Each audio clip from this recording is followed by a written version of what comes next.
অখণ্ডমণ্ডলাকারং ব্যাপ্তং যেন চরাচরম তৎপদং দর্শিতং যেন তস্मै শ্রী গুরবে নমঃ। ঠাকুর ও মায়ের শ্রীচরণে শতকোটি প্রণাম জানিয়ে আজকের পাঠ শুরু করছি। মণিলাল প্রভৃতির সঙ্গে শ্রী রামকৃষ্ণ ও নিরাকারবাদ। মণিলাল ঠাকুরকে বলছেন, আহ্নিক করবার সময় তাকে কোনখানে ধ্যান করব? শ্রীরামকৃষ্ণ বললেন, হৃদয় তো বেশ ডঙ্কা মারা জায়গা, সেইখানে ধ্যান কর।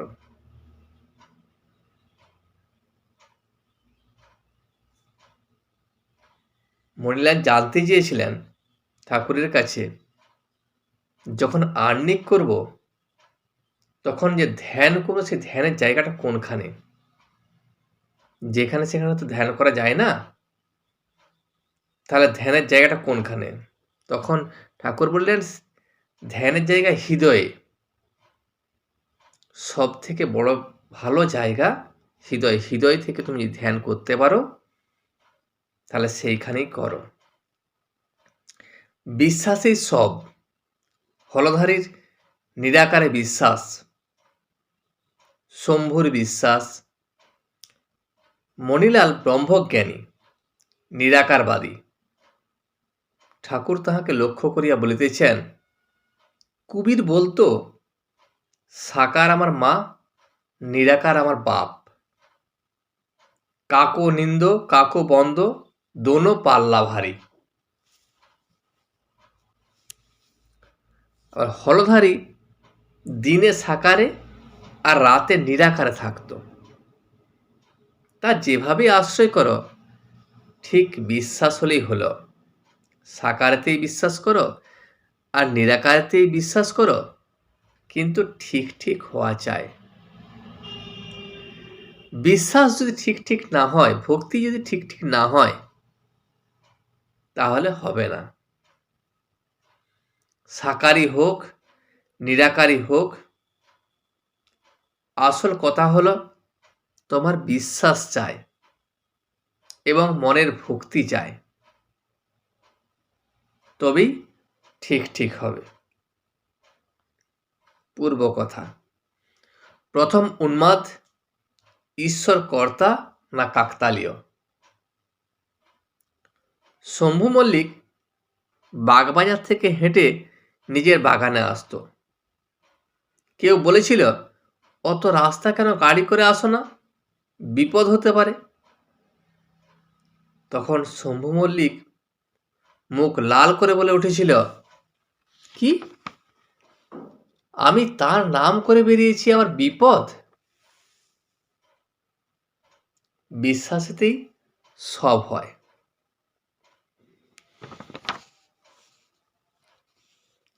শম্ভু মল্লিকের এত বড় বিশ্বাস ছিল যে, যখন আমি ঈশ্বরের নাম করেছি, ঈশ্বরের নাম করিয়ে বাইরে বেরিয়েছি, তখন আমার কোনো বিপদ হতে পারে না, বিপদ আমাকে স্পর্শ করতে পারবে না। কারণ যা বিপদ আসবে ঈশ্বর আমাকে রক্ষা করবেন। তার ভক্তি এবং বিশ্বাস, সেই বিশ্বাসই সব হয়।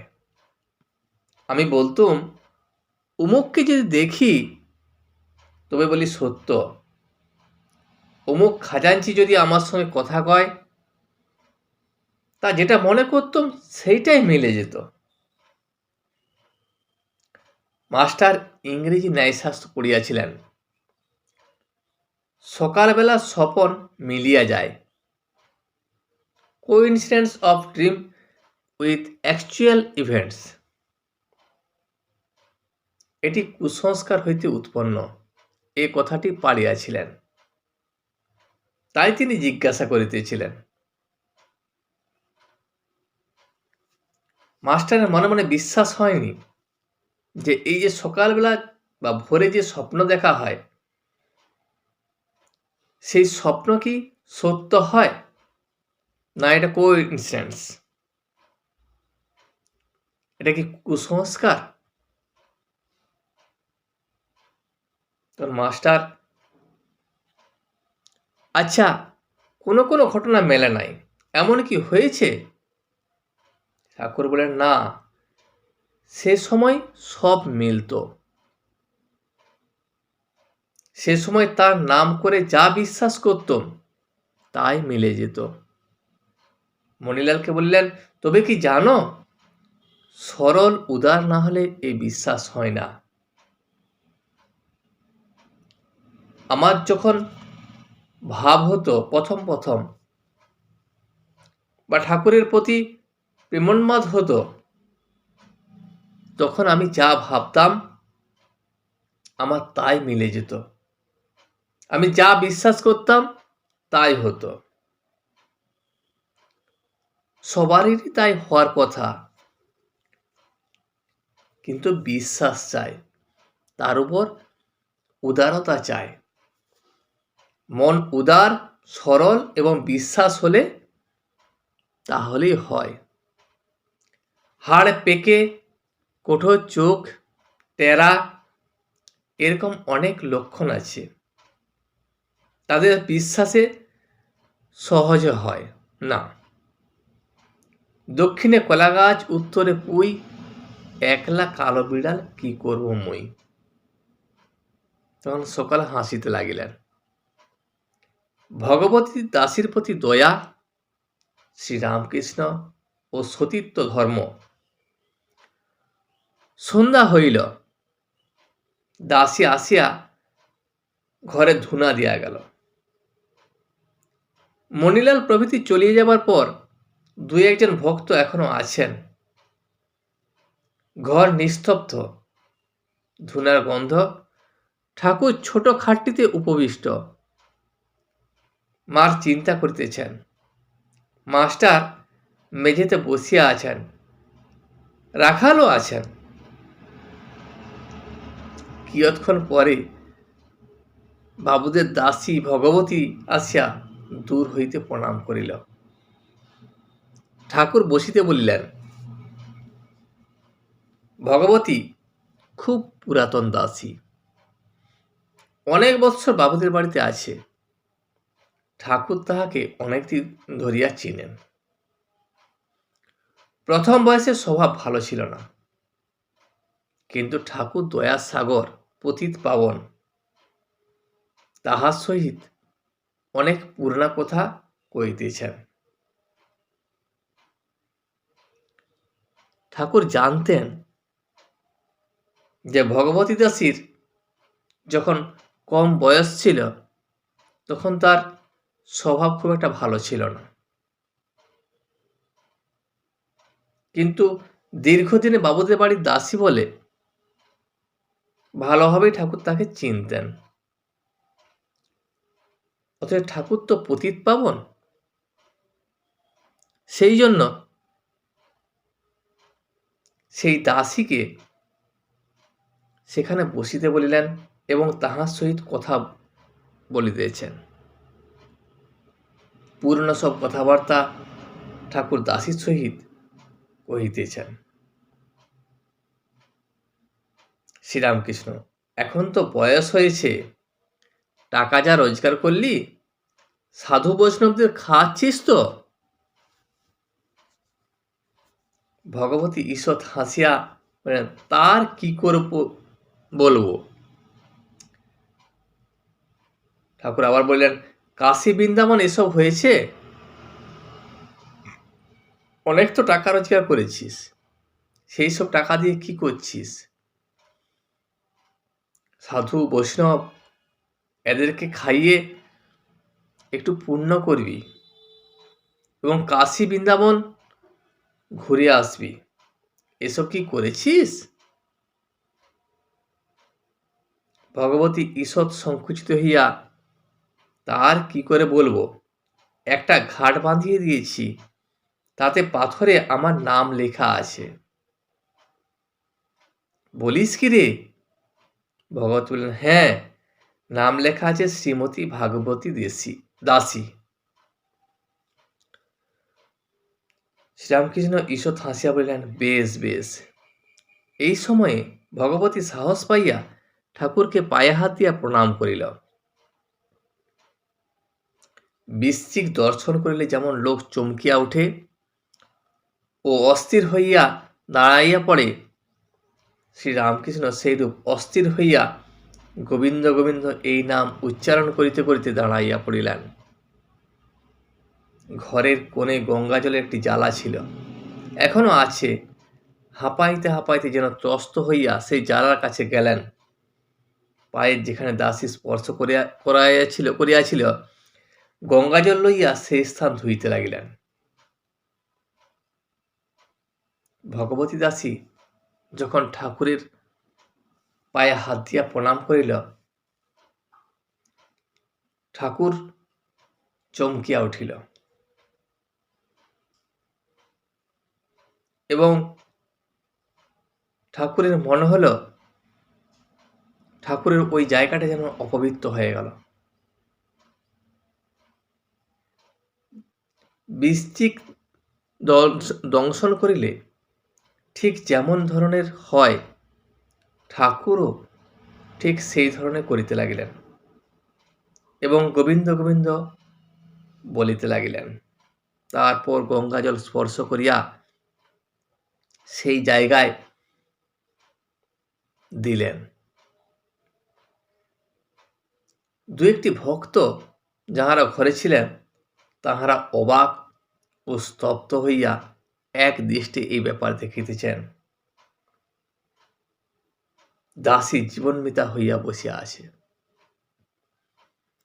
দয়া সিন্ধু পতিত পাবন ঠাকুর শ্রীরামকৃষ্ণ দাসীকে সম্বোধন করিয়া করুণাময় স্বরে বলিতেছেন,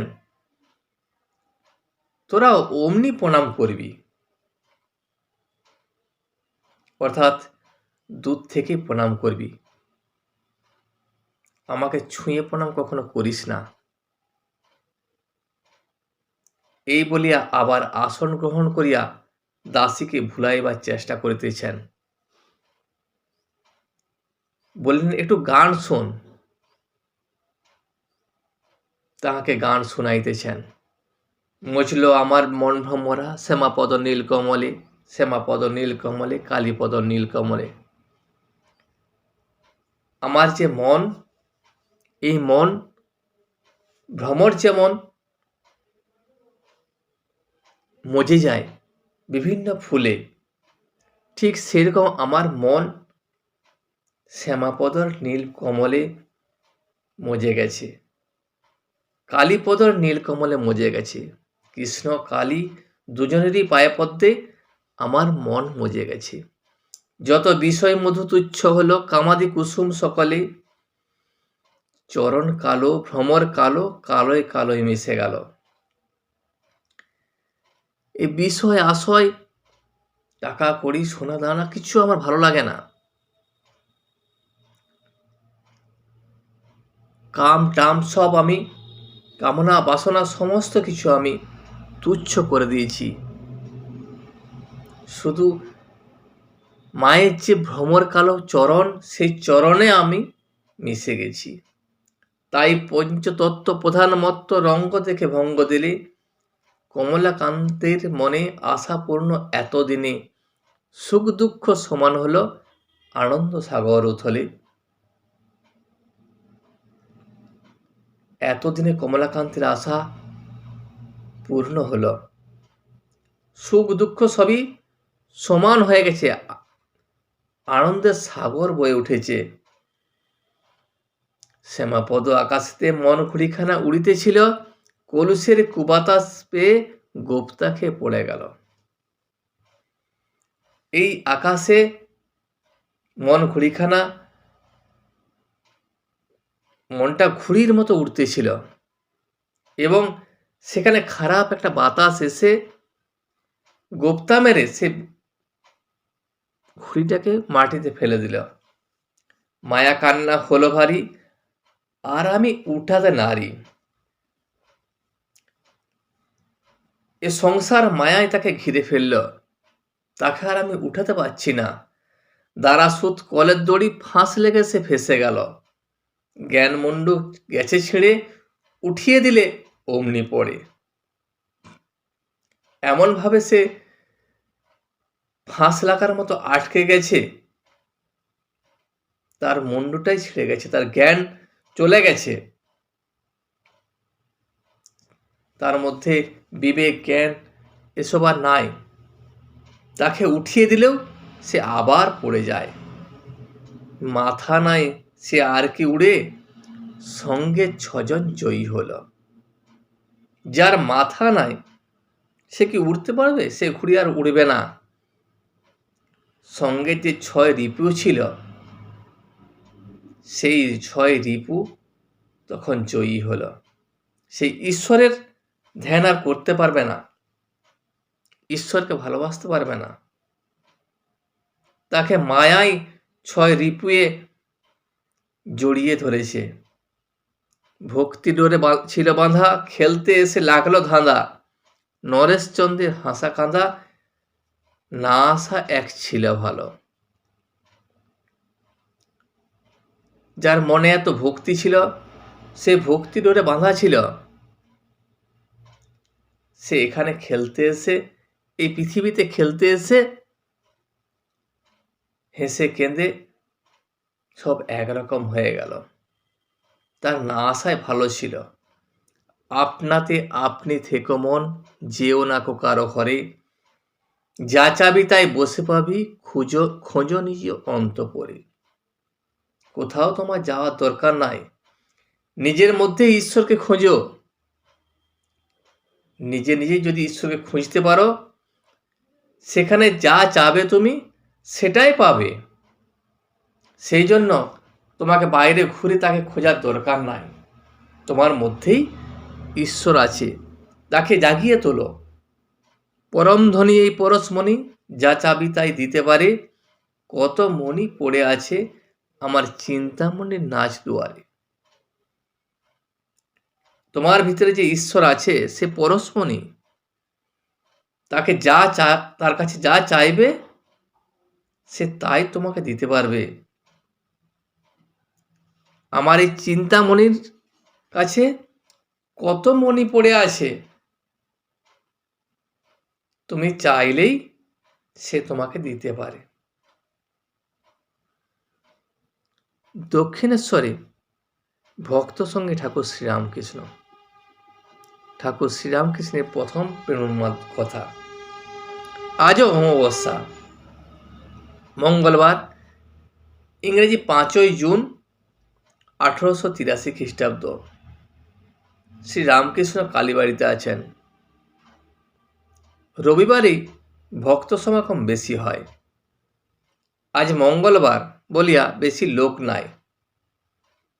রাখাল ঠাকুরের কাছে আছেন, হাজরাও আছেন। ঠাকুরের ঘরের সামনে বারান্দায় আসন করিয়াছেন। মাস্টার গত রবিবারে আসিয়াছেন ও কয়দিন আছেন।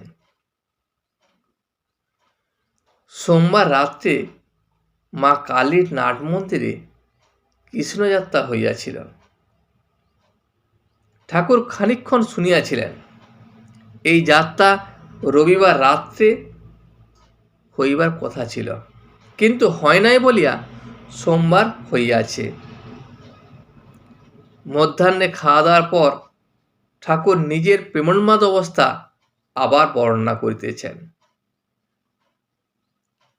ঠাকুর বলিলেন, কি অবস্থায় গিয়াছে, এখানে খেতুম না, বরাহনগরে কি দক্ষিণেশ্বরে কি এড়েদয়ে কোনো বামুনের বাড়ি গিয়ে পড়তুম। আবার পড়তুম অবেলায়, গিয়ে বসতুম, মুখে কোনো কথা নাই। বাড়ির লোক কোনো কথা জিজ্ঞাসা করলে কেবল বলতুম, আমি এখানে খাবো, আর কোনো কথা নাই। আলমবাজারে রাম চাটুর্যের বাড়ি যেতুম, কখনো দক্ষিণেশ্বরের শ্রাবণ চৌধুরীদের বাড়ি যেতুম। তাদের বাড়ি খেতুম বটে, কিন্তু ভালো লাগতো না, কেমন আষ্টে গন্ধ। একদিন ধরে বসলুম দেবেন্দ্র ঠাকুরের বাড়ি যাব। সেজবাবুকে বললুম, দেবেন্দ্র ঈশ্বরের নাম করে, তাকে দেখব, আমায় লয়ে যাবে? সেজবাবু আবার তার ভারী অভিমান। সে সেধে লোকের বাড়ি যাবে, এগু পিছু করতে লাগলো। তারপর বললে, হ্যাঁ, দেবেন্দ্র আর আমি একসঙ্গে পড়েছিলাম, তাই চলো বাবা নিয়ে যাব। আমি সবারই বাড়ি যেতাম, কিন্তু একবার মনে হলো দেবেন্দ্র ঠাকুরের বাড়ি যাব। যখন সেজাবাবুকে বলাতে সেজাবাবু তার মনে কেমন একটা লাগলো যে নিমন্ত্রণ করেনি, অথচ শুধু শুধু তার বাড়ি যাব। তখন একটু এগুপুচি করতে লাগলো। তারপর বলল, হ্যাঁ চলো তোমাকে নিয়ে যাব। একদিন শুনলাম বাগবাজারের পোলের কাছে দিন মুখুজ্জে বলে একটি লোক আছে, ভক্ত আছে। সেজাবাবুকে ধরলাম, দিন মুখুজ্জের বাড়ি যাব। সেজাবাবু কি করে, গাড়ি করে নিয়ে গেল। বাড়িটি ছোট, আবার মস্ত গাড়ি করে এক বড় মানুষ এসেছে। তারাও অপ্রস্তুত, আমরাও অপ্রস্তুত। তার আবার ছেলের পৈতে কোথায় বসায়। আমরা পাশের ঘরে যাচ্ছিলাম, তা বলল, ওখানে মেয়েরা যাবেন না, মহা অপ্রস্তুত। সেজাবাবু ফেরবার সময় বললে, বাবা তোমার কথা আজ শুনবো না। আমি হাসতে লাগলাম। কি অবস্থায় গেছে। কুমার সিং সাধু ভোজন করাবে, আমায় নিমন্ত্রণ করলে। গিয়ে দেখলাম অনেক সাধু এসেছে। আমি বসলে পরে সাধুরা কেউ কেউ পরিচয় জিজ্ঞাসা করলে। যাই জিজ্ঞাসা করা, আমি আলাদা বসতে গেলাম। ভাবলাম অত খবরে কাজ কি। তারপর যে সকলকে পাতা পেতে খেতে বসালে, কেউ কিছু না বলতে বলতে আমি আগে খেতে লাগলো। সাধুরা কেউ কেউ বলতে লাগলো, শুনতে পেলাম, আরে এ কে? আরে